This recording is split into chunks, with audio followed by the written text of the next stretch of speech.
మన ప్రభుత్వ ఆర్ట్స్ కళాశాల రాజమహేంద్రవరం యొక్క పూర్వ విద్యార్థుల సంఘము 2021లో ఇప్పుడు కనిపిస్తున్నటువంటి మా యొక్క సంఘము ఎన్నిక కాబడి తద్వారా ఈ 5 సంవత్సరాలు వివిధ రకాల సేవలు అందించడం జరిగింది. ఆ సందర్భం పూర్తయి ఇప్పుడు మళ్ళీ కొత్తగా ఎన్నికలు జరిగేటువంటి సుసందర్భంగా మీ అందరిని ఆహ్వానించడం జరిగింది.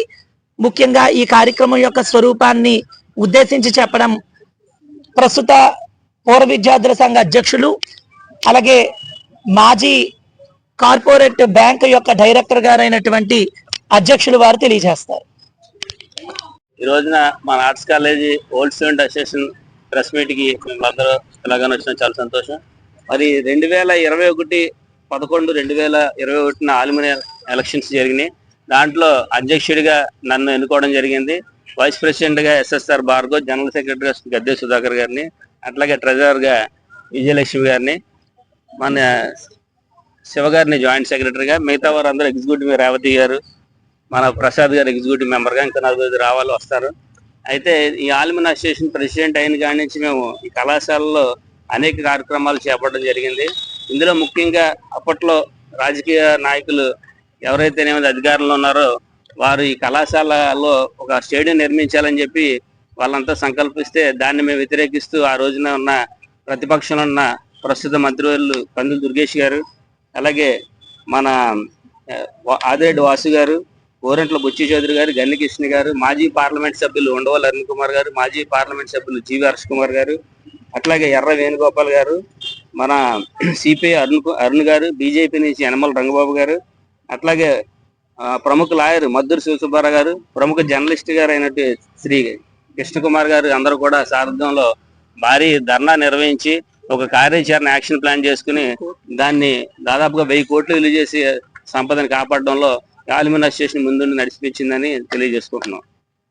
అలాగే అప్పుడు వాళ్ళంతా మద్దతు ఇవ్వడం జరిగింది. మద్దతు ఇచ్చిన తర్వాత దాని ద్వారా అప్పట్లో ఉన్న అధికార పార్టీ వాళ్ళే సరే దీన్ని నిర్ణయాన్ని మేము విరమించుకుంటున్నాం అని చెప్పేసి దాన్ని అక్కడ క్లోజ్ చేయడం జరిగింది.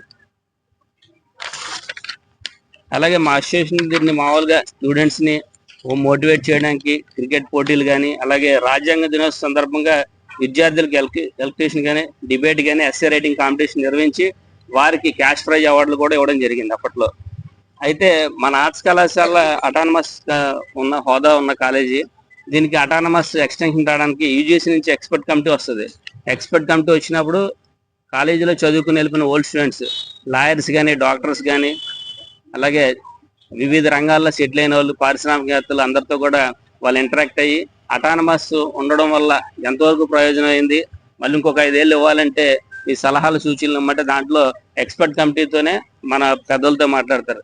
ఆ రోజు భాస్కర్ రావు గారు కానీ, అంటే గన్ని భాస్కర్ రావు గారు ఇక్కడ 1 సంవత్సరం చదువుకుని ఆయన MBBSకి వెళ్ళడం జరిగింది. వారు, గన్నికృష్ణ గారు, నీరుకొండ ఈరన్ చౌదరి గారు, పెద్ద పెద్దలు అందరూ కూడా కూర్చుని వాళ్ళతో ఇంటరాక్ట్ అయ్యి ఇక్కడ ఇది అటానమస్ ఉండడం వల్ల కొంత సొంతంగా కోర్సులు పెట్టడం వల్ల విద్యార్థులకు చుట్టుపక్కల ఉన్న ఫ్యాక్టరీలకు కావాల్సిన కోర్సులు అవి పెట్టడం వల్ల వాళ్ళకి ఉపాధి అవకాశాలు వచ్చి మరొక 5 సంవత్సరాలు ఉండడం మంచిదని చెప్పి వాళ్ళు సూచించడంతో మరొక 5 సంవత్సరాలు అటానమస్ ఎక్స్టెన్షన్ రావడం జరిగింది. దీనికి కీలక పాత్రగా ఆల్మిని అసోసియేషన్ చేసే పని ఇందులో భాగంగా. అలాగే వాళ్ళ ఫీడ్బ్యాక్ తీసుకోవడం జరిగింది. అలాగే మన కాలేజీ ఇంత పెద్ద మైదానం ఉండడానికి కారణం ఆ రోజు ఆంధ్రప్రదేశ్ తొలి ముఖ్యమంత్రి టంగుటూరి ప్రకాశం పంతులు గారు ఆజ్యం పోసారు. ఏంటంటే ఇది అక్కడ ఉండేది మన గవర్నమెంట్ జూనియర్ కాలేజ్ దగ్గర ఉండేది. ఈ సైట్ ఆయన ముఖ్యమంత్రిగా ఉండగా అలాట్ అయింది. ఆయనకు ప్రత్యేక గుర్తింపు ఇవ్వడం కోసం మా అసోసియేషన్ ద్వారా ఎవ్రీ ఇయర్ టంగుటూరి ప్రకాశం పంతులు గారి పేరు మీద జన్మదినోత్సవం చేస్తూ వారి పేరున ఒక అవార్డ్స్ ఇచ్చే కార్యక్రమం కూడా ఎవ్రీ ఇయర్ చేస్తాం. అలాగే గ్రాడ్యుయేషన్ డే జరిగినప్పుడు కూడా వాళ్ళకి ఏం కావాలన్నా అలాంటి ఫెసిలిటీస్ మేము చేయడం, వాళ్ళకి ఏమన్నా స్నాక్స్, వాటర్ బాటిల్స్ తదితరి అన్ని ఇవ్వడం జరుగుతుంది. అలా టీచర్ డే సెలబ్రేషన్ చేస్తున్నాం. ఒక ఇటీవల మా ఆర్ట్స్ కాలేజీ స్టూడెంట్స్ ఒక 2 ప్రమాదశాత్తు యాక్సిడెంట్ గురైతే అందులో ఒక అమ్మాయికి లహరికి 60,000, జ్యోతికి ఒక 8,600 ఇవ్వడం జరిగింది. అలాగే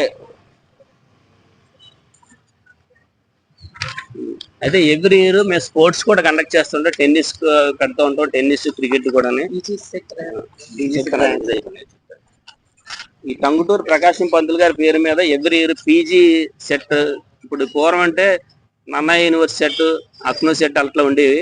ఇప్పుడు మొత్తం పీజీ సెట్, ఏపీ సెట్ పెట్టడం జరిగింది. దాంట్లో అన్ని యూనివర్సిటీల్లో కలిపి ఒకటే కలిపి ఎంసెట్ ఎలా క్వాలిఫై అవుతారు, అలా పీజీ సెట్ క్వాలిఫై అయిన స్టేట్ ర్యాంకర్స్ మా కాలేజీని ఎవ్రీ ఇయర్ నుంచి ఒక 50-60 మంది ఉంటారు. అంటే PG set, central university set, అలాగే ఐసెట్ క్వాలిఫై అయిన వాళ్ళకి మేము ఎవ్రీ ఇయర్ అవార్డ్స్ ఇచ్చి వాళ్ళు ఎలా పేరెంట్స్ తో ఫెలిసిటేట్ చేసి వాళ్ళ గౌరవప్రదంగా ఊళ్ళో ఉన్న ప్రముఖుల్ని మన ఒక రోజు అయితే దినేష్ కుమార్ గారు మా ఐఏఎస్ మన మున్సిపల్ కమిషనర్ గారిని తీసుకొచ్చాం, ఒక ఏడాది దుర్గేష్ గారిని తీసుకొచ్చాం. మొన్న లాస్ట్ ఇయర్ అయితే మన ఆదిరెడ్డి వాసు గారు వచ్చి చేయడం 100 లోపు ర్యాంకులు వచ్చిన వారికి ఎవ్రీ ఇయర్ 30 to 50 మెంబర్స్ ఉంటున్నారు, వాళ్ళు ఫెలిసిటేట్ చేయడం జరుగుతుంది. కాలేజీలో ఇంటర్నల్స్ రోడ్లు ఏమంటే గన్నికృష్ణ గారు అప్పుడు గుడా చైర్మన్ ఉంటూ వారు కూడా కళాశాలలో రోడ్లు వేయడంలో ఆయన కీలక పాత్ర పోషించారు. వారికి కూడా ధన్యవాదాలు తెలిసారు. 23 లక్షలు రిలీజ్ చేసే నిధులతో ఇంటర్నల్ రోడ్స్ చేశారు. అలాగే మన నున్నా తిరుమలరావు గారిని ఇంటర్నేషనల్ ఎన్విరాన్మెంటల్ డే రోజున పిలిచామని పిలుచుకొచ్చి ఆయనతో ప్లాంటేషన్ చేయించి, సార్ ఇట్లా కాలేజీలో క్లాస్ రూమ్స్ లేక ఇబ్బంది పడుతున్నారు, షిఫ్ట్లు జరుగుతున్నాయి ఇక్కడ అంటే వారు 2-3 సార్లు పర్యావరణ కలిసిన తర్వాత ఒకసారి అన్నారు, సరే నేను 10 లక్షలు అలా కాదు సార్ క్లాస్ రూమ్లు కట్టించాల్సింది, కట్టిస్తే పిల్లలు ఇబ్బంది పడుతున్నారంటే ఇమీడియట్ గా ఆయన సొంత నిధులతో 42 లక్షలు వెచ్చించి మన ఎదర ఒక 8 క్లాస్ రూమ్లు కట్టించారు.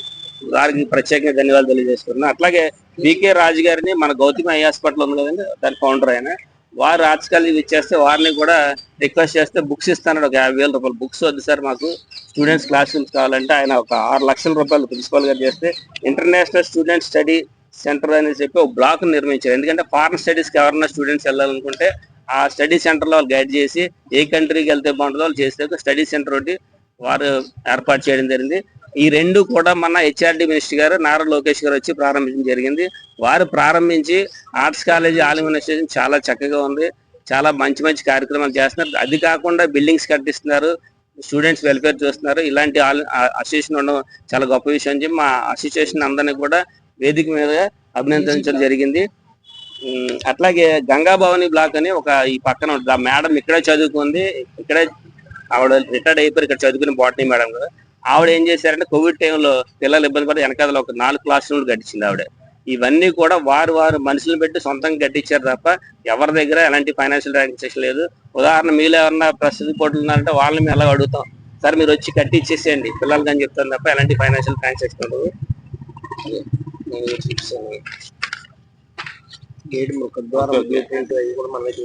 ఇంకోటి ఏంటంటే లెక్చర్ సిరీస్ అని చెప్పేసి ఆలుమనీ లెక్చర్ సిరీస్ అంటే కాలేజీలో చదువుకుని బయటకు వెళ్ళిపోయిన ప్రముఖులు వచ్చి ఇక్కడ స్టూడెంట్స్ కి టీచ్ చేయాలి.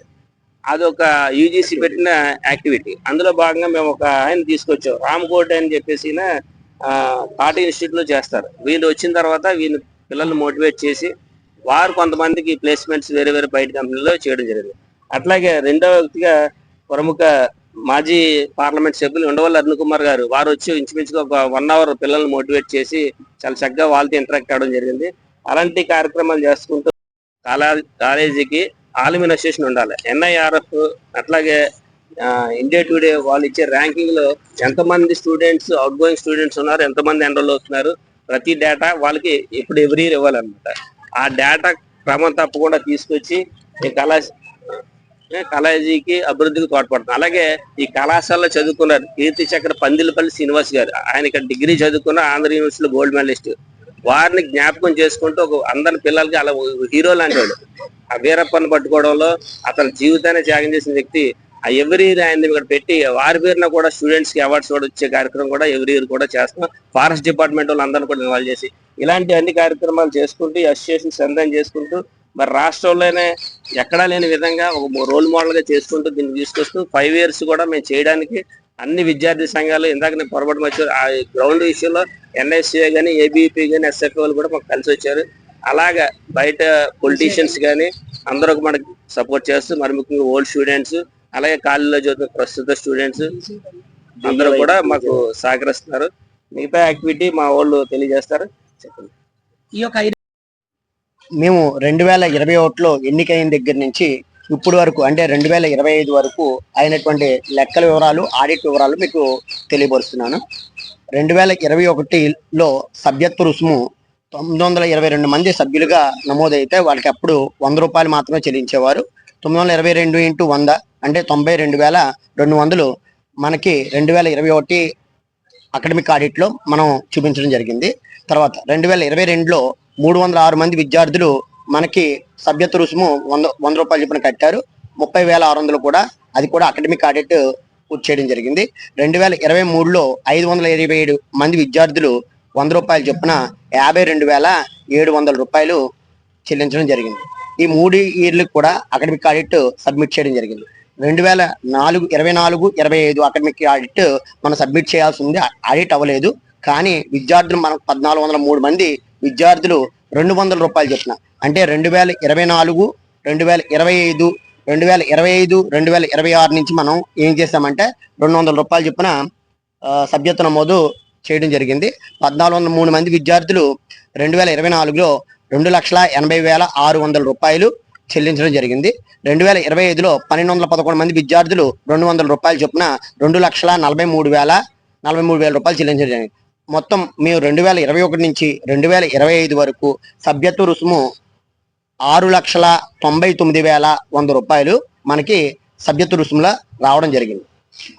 ఇదే కాకుండా శుంకర స్వామినాయుడు గారు అనేటువంటి ఒక పూర్వ విద్యార్థి 1,00,000 రూపాయలు మనకి డొనేషన్ రూపంలో ఇవ్వడం జరిగింది. తర్వాత అదేవిధంగా ప్రొఫెసర్ రామకోటి గారు కూడా పిల్లలకి అవార్డుల ప్రదానోత్సవంలో నా వంతు బాధ్యతగా అని చెప్పి 10,000 రూపాయలు ఇవ్వడం జరిగింది. మనకి సభ్యత్వ రుసుము ద్వారా కేవలము 6,99,100 రూపాయలు, అదేవిధంగా దానాల రూపంలో మనకి 1,10,000 రూపాయలు రావడం జరిగింది. ఇది కాకుండా మన వస్తు రూపంలో తీసుకున్నది, అంటే వస్తు రూపంలో అంటే ఏదైనా విద్యార్థి తన పూర్వ విద్యార్థి ఇక్కడ చదువుకొని ఉన్నట్టయితే అతను తన సొంత డబ్బులతో కట్టించే దాన్ని ఏమన్నా వస్తు రూపంలో చెప్పుకుంటాం. కాబట్టి మనకి నున్నా తిరుమలరావు విద్యా సంస్థల అధినేత అయినటువంటి నున్నా తిరుమలరావు గారు మన కళాశాలలో చదువుకున్నారు. కాబట్టి ఆయన 42 లక్షల విలువ కలిగినటువంటి భవనాలని మనకి ఇప్పుడు తిరుమల బ్లాక్ అని చెప్పి మనకి కామర్స్ మేనేజ్మెంట్ బ్లాక్ దగ్గర మనకి నిధులతో ఆయన 42 లక్షలతో కట్టించడం జరిగింది. అదేవిధంగా ఫారెన్ స్టూడెంట్స్ కోసము గౌతమి నేత్రాలయ వారు 6 లక్షల విలువ కలిగినటువంటి బిల్డింగ్ ని మన కళాశాల కొంత సొంత నిధులతో కొంత ఆయన డొనేషన్ తో మనం కట్టుకోవడం జరిగింది. అదే కాకుండా గణికృష్ణ గారు ఆయన రూడా చైర్మన్ గా ఉన్న సందర్భంలో ఆయన 23 లక్షల విలువ కలిగినటువంటి రోడ్డు నిర్మాణ పనులు చేపట్టడం జరిగింది. ఇవన్నీ వస్తు రూపంలో వచ్చినవే అని చెప్పి దీన్ని సహకరించినటువంటి పూర్వ విద్యార్థులందరికీ కూడా పేరు పేరున ధన్యవాదాలు తెలియజేసుకున్నాం. అదేవిధంగా విద్యార్థులు చాలా మంది స్వచ్ఛందంగా తమ చందా రూపంలో ఆలంని స్ట్రెంథన్ కావాలి అనే ఉద్దేశంతో మనం ఏంటంటే ప్రతి సంవత్సరం కూడా ఒక 10 మంది 20 మంది పిల్లలకి మన రెఫరెన్స్, అంటే పూర్వ విద్యార్థుల యొక్క రెఫరెన్స్ తో ఉద్యోగాలు కూడా సంపాదించిన వాళ్ళు చాలా మంది ఉన్నారు. అది కాకుండా మనకి బయట వీళ్ళందరూ కూడా 200 రూపాయలు చెల్లించిన పిల్లలు వాళ్ళు కూడా కొంతమందికి రెఫరెన్స్ ఇచ్చి ఉద్యోగాలు జాయిన్ చేసి మాకు 5 సంవత్సరాలు కూడా చాలా మంది విద్యార్థులు స్వచ్ఛందంగా వచ్చి జాయిన్ అయ్యారు సార్. దీనివల్ల ఉపయోగం ఏమిటి అంటే మన కళాశాల ఎవ్రీ 5 years న్యాక్ వెళ్తుంది. అలాగే NIRF కానివ్వండి, రకరకాల మన ర్యాంకింగ్ సిస్టమ్ చేసేటువంటి ఉన్నాయండి. అందులో కొన్ని మెట్రిక్స్ ఉంటాయి సార్. ఆ మెట్రిక్స్ ఏంటంటే ఏమడుగుతారంటే 24లో ఎంతమంది జాయిన్ అయ్యారు, ఎవరైనా ఓల్డ్ స్టూడెంట్స్ కంట్రిబ్యూట్ చేశారా, 25లో ఎంతమంది జాయిన్ అయ్యారు, ఎంత కంట్రిబ్యూట్ చేశారు, ఇవన్నీ కూడా మెట్రిక్స్ మనం పోస్ట్ చేస్తుంటారు. ఇవి ఎంత స్ట్రాంగ్ గా పోస్ట్ చేస్తే అంత ర్యాంక్ రిఫ్లెక్ట్ అవుతుంది. లాస్ట్ టైం NACకి వెళ్ళినప్పుడు మనకి 40 ఉంటుంది సార్, క్రెడిట్స్ 40 క్రెడిట్స్, 40కి మీట్ అయ్యాం. ఈ సంవత్సరం కూడా మా పూర్వ విద్యార్థులు చేసిన సహకారాల వల్ల డెఫినెట్ గా NIRF కానివ్వండి, లేకపోతే NAC కానివ్వండి, వీటిల్లో మంచి ర్యాంక్స్ అందిస్తామని మేము హోప్స్ తో ఉన్నామండి. అలాగే దీన్ని సహకరించిన పూర్వ విద్యార్థులకి అలాగే ప్రముఖులకి అందరికీ కూడా హృదయపూర్వక నమస్కారాలు తెలియజేసుకుంటూ సెలవు తీసుకుంటున్నాను. వెబ్సైట్ లో ఆలంని అనే ఒక కాలం ఉంటుంది. ఆ ఆప్షన్ లో ఈ వివరాలన్నీ ఉంటాయి. అలాగే మేము ఏదైతే ఉందో ఓటర్ లిస్టు మా ద్వారా పూర్వ విద్యార్థులు ఎవరైతే ఓటుకు అర్హత ఉందో ఆ లిస్టును కూడా మేము సబ్మిట్ చేయడం జరుగుతుంది రిటర్నింగ్ అధికారికి. అదే విధంగా దాదాపు మా దగ్గర ప్రస్తుతం 500 మంది ఓటర్స్ ఉన్నారు సార్. ఎలా అంటే సార్, ఓటరు ఇవ్వడానికి ఓటు వేయడానికి ఒక అర్హత ఉండాలి. సుమారు ఈ కళాశాలలో పూర్వ విద్యార్థిగా 10 సంవత్సరాలు గడవాలి. వాళ్ళు ప్రముఖమైన వ్యక్తులై ఉండాలి. లైఫ్ మెంబర్షిప్ కట్టాలి. 1,500 రూపాయలు లైఫ్ మెంబర్షిప్ కట్టినట్లయితే వారికి ఆ ఓటు వేయడానికి అధికారం ఉంటుంది. ఈ లైఫ్ మెంబర్షిప్పే కాకుండా రాజకీయ రంగాల్లో పనిచేసినటువంటి డైరెక్టర్లుగా పనిచేసిన వారు, ఎమ్మెల్యే, ఎంపీ, ఎమ్మెల్సీ లాంటి పదవులు చేపట్టిన వారు, అలాగే ఇప్పటి వరకు చెప్పిన కళాశాల యొక్క సేవలకు, భవనాల నిర్మాణాలకి, కళాశాలకు సేవలు అందించినటువంటి ఆ యొక్క పెద్దలకు సభ్యత్వం అనేటువంటిది లేకుండా వారికి ఓటునివ్వడం జరుగుతుంది.